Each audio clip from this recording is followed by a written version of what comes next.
बच्चों good morning. आज मैं आपके सामने अंग्रेजी ग्रामर में कुछ लेकर आया हूँ।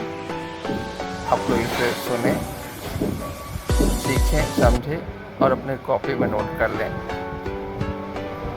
और साथ ही इस चैनल को लाइक और सब्सक्राइब कर लें ताकि भविष्य में और भी जो भी पढ़ाई से संबंधित सामग्री होगी वो आपके मोबाइल पर आते रहेगी। बच्चों, हम सभी जानते हैं कि अंग्रेजी भाषा में ढेर सारे शब्द हैं। ऐसे तो सब भाषा में ही होते हैं, लेकिन अंग्रेजी भाषा के बारे में चूँकि हम लोग अभी पढ़ने जा रहे हैं, इसलिए अंग्रेजी भाषा में मैं बता दूं कि ढेर सारे शब्द हैं। वे सारे शब्द अलग अलग पार्ट्स में बटे हुए होते हैं।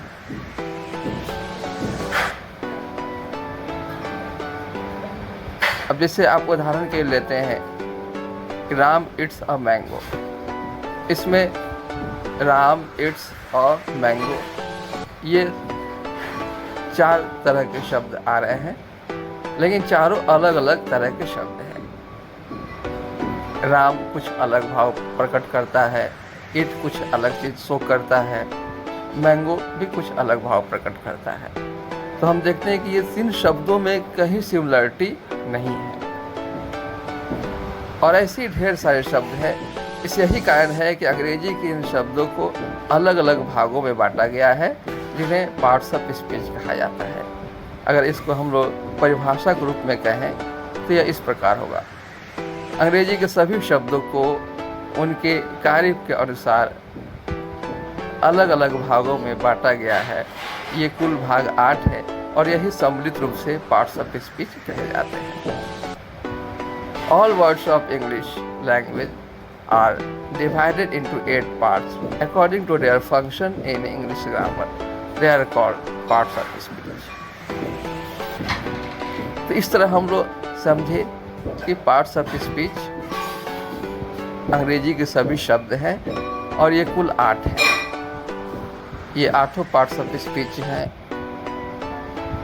Noun, pronoun, adjective, verb, adverb, preposition, conjunction और इंटरजेक्शन। अंग्रेजी के सभी शब्द इन्हीं 8 पार्ट्स के अंतर्गत सम्मिलित होते हैं। सबसे पहले हम लोग नाउन पे आते हैं।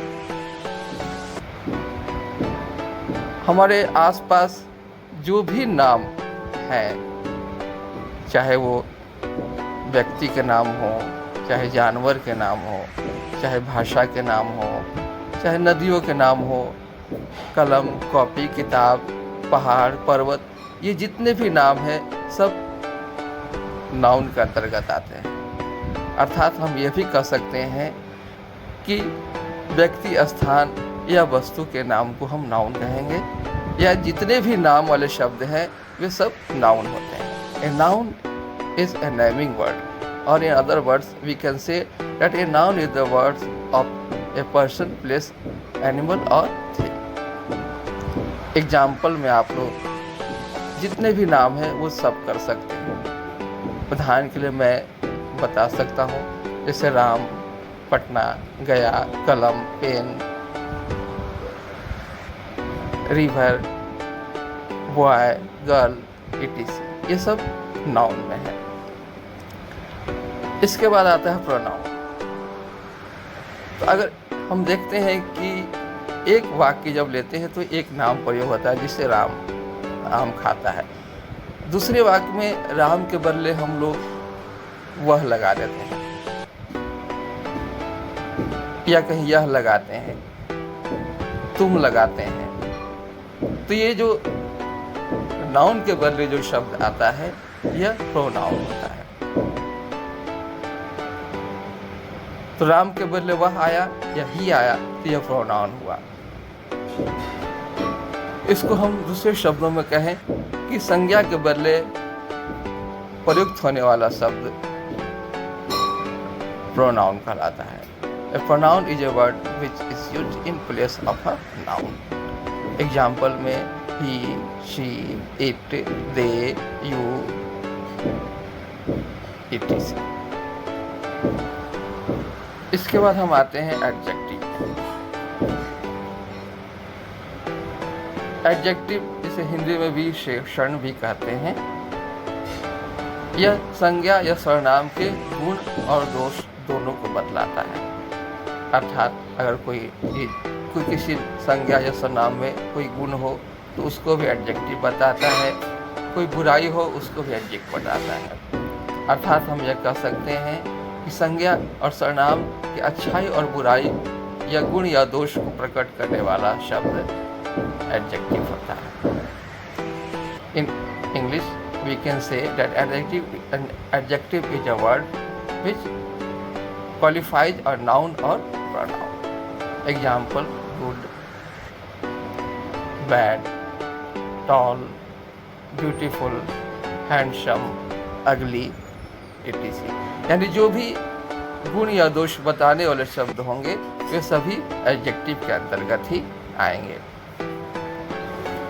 इसके बाद हम आते हैं वर्ब। वर्ब यानी किसी संज्ञा या सर्वनाम या किसी नाउन या प्रोनाउन के क्रिया को बताता है, यानी संज्ञा या सर्वनाम के द्वारा कौन सा कार्य किया जा रहा है यह बताता है। जैसे राम ईट्स, इसका मतलब हुआ राम खाता है, अर्थात राम के द्वारा खाने की क्रिया की जा रही है। इसको हम अगर परिभाषा के रूप में बोले तो कहा जा सकता है कि संज्ञा या सर्वनाम के द्वारा किए जा रहे कार्य को हम वर्ब कहते हैं। In other words we can say that an verb is an action word which show the action of a noun और pronoun. Example: read, eat, play, sleep, go, come, take, give, etc. ये जितने भी action word है ये सब verb के अंतर्गत आते हैं। अब हम आते हैं अपने चौथे पार्ट्स पर, अपने पांचवें पार्ट्स पर, यह है एडवर्ब। यह संज्ञा और सर्वनाम नहीं बल्कि विशेषण या क्रिया की विशेषता को बताता है, अर्थात विशेषण और क्रिया पर और स्ट्रेस या और जोर देता है। जैसे हम बोलते हैं कि राम अच्छा लड़का है, अर्थात राम का गुण है कि वो एक अच्छा लड़का है। लेकिन अगर हम बोले कि राम बहुत अच्छा लड़का है, अर्थात यह बहुत जो है यह अच्छा पर और जोर देता है, अच्छा की विशेषता को और बढ़ा देता है। वह दौड़ता है, यानी ये क्रिया है कि वह दौड़ता है। लेकिन अगर हम बोले कि वह तेज दौड़ता है, मतलब यह तेज जो है दौड़ को और स्ट्रेस करता है। यानी यही स्ट्रेस करने वाले जो शब्द होते हैं, जो जोर देने वाले शब्द होते हैं, यह एडवर्ब कहलाते हैं। An adverb is a word which qualifies an adjective or a verb. Example: slowly, gradually, fast, very, etc. Preposition. Preposition अर्थात किसी के पहले आने वाले या उसके अर्थ को बदलने वाले। जैसे अगर हम बोलते हैं कि राम इज होम, इसका मतलब हुआ राम घर है।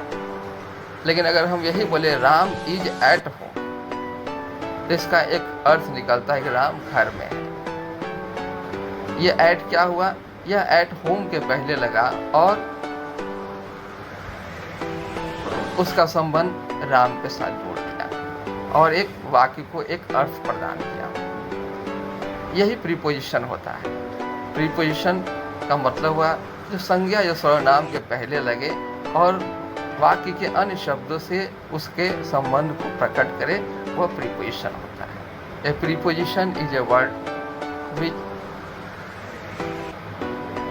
used before a noun or pronoun to show its relation with other words in the sentence. Preposition ढेर सारे हैं, यहाँ कुछ बताए जा रहे हैं, जैसे at, in, for, to, of, on, upon, above, etc. इसके अलावा भी और सारे प्रीपोजिशन है जिसको जब प्रीपोजिशन का चैप्टर पढ़ाया जाएगा तो डिटेल रूप में बताया जाएगा। कंजंक्शन कंजंक्शन अर्थात जोड़ना। कंजंक्शन एक ऐसा वर्ड है जो दो वाक्यों या दो शब्दों को जोड़ने का कार्य करता है। जैसे हम बोलते हैं एंड करता है, एंड मतलब और, राम मोहन, राम एंड मोहन। यहाँ एंड क्या किया, राम और मोहन को जोड़ दिया। इसी तरह और सारे वर्ड हुए, जैसे बट हुआ, नॉर हुआ, और हुआ। ये सब वर्ड क्या करते हैं, यह जोड़ने का काम करते हैं। अर्थात a conjunction is a word which join two words और टू सेंटेंसेस टुगेदर। अब आते हैं हम इंटरजेक्शन में। इंटरजेक्शन एक ऐसा वर्ड है जो हमारे अंदर की इच्छाओं को व्यक्त करता है। अगर हम कभी कभी बहुत खुश होते हैं या बहुत उदास होते हैं, उस समय हमारे अंदर से जो भी भावनाएं प्रकट होती हैं वह इंटरजेक्शन यानी विस्मयादि यानी आश्चर्यजनक वाला भाव होता है। जैसे एकाएक हमें समाचार मिलता है कि भारत मैच जीत गया, तो हम बोलते हैं हुर्रा। या फिर इसी तरह और ब्रेव हो, अलास। ये सब वर्ड हम लोग अपने आश्चर्य या अपने विस्मयादि को प्रकट करने के लिए बोलते हैं। यही वर्ड इंटरजेक्शन कहलाते हैं।